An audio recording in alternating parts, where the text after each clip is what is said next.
A few guys just now were talking at the table about how good it feels when you're stuck a lot and you come back to even. One guy said he was in for $1,800 sitting on $75 and wound up leaving with $1,825. So he went from minus $1,725 to plus 25. And it got me thinking, what was the worst as the sprinklers turn on?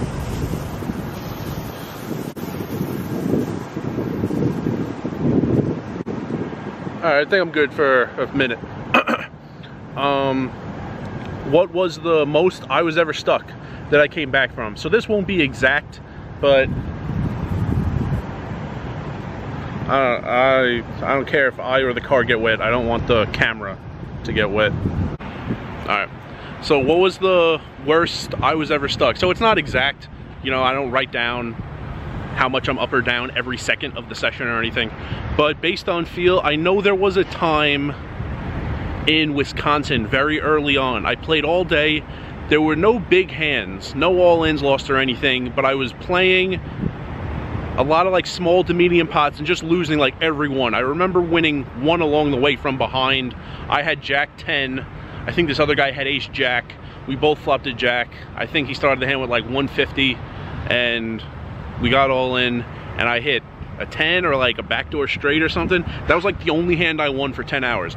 But I lived 80 miles away, so when I went there, I stayed like all day and all night to make the drive worth it. So I'm still playing. Eventually, you know, tables break. It's got to be around like hour 12 or something.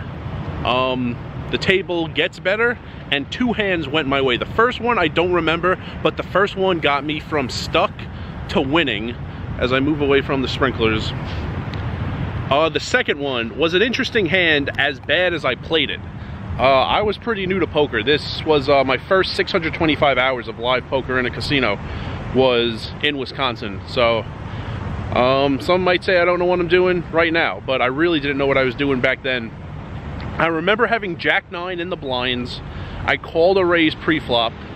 I called a bet on the flop with a straight draw to the nuts, and I turned the straight. I actually played the turn pretty terribly. I let out huge for like pot. I let out like 125 or 150 or something. And the pre-flop raiser, this guy who actually wasn't bluffing a lot, but he was very aggressive. Anything he thought was like a solid hand, he was very aggressive with it. I could have check raised the turn. He definitely would have bet again. And, you know, any callers along the way, you know, would have called. And I could have put in a big check raise. I don't know how he would have reacted. Everyone in the middle would have called with their weird draws or whatever. I let out huge, and that was the one guy I lost. The guy who raised pre-flop and then bet on the flop. But one guy, I was in the 9 seat, we were 9-handed. One guy in the 7 called this very large bet. The river card, my hand stayed the nuts with the straight, and I went all in. And this was actually the first time, this is how early it was in my poker life. I went all in and like slid all my stacks, you know, as one. I slid them into the middle, and he thought for a while, and he threw one chip in, and I didn't know what that meant at the time. Intuitively, I kind of understood that probably meant call, but I wasn't sure. So I like waited for the dealer to actually say something, and when she said it was a call, I turned over. I had the nuts, he didn't. And that was a pretty big pot, because after I won that first hand that I can't really recall, we were deep at that point. And then I doubled that up, and it went from like probably like a minus 300 or 350 day to like maybe $1,000 day.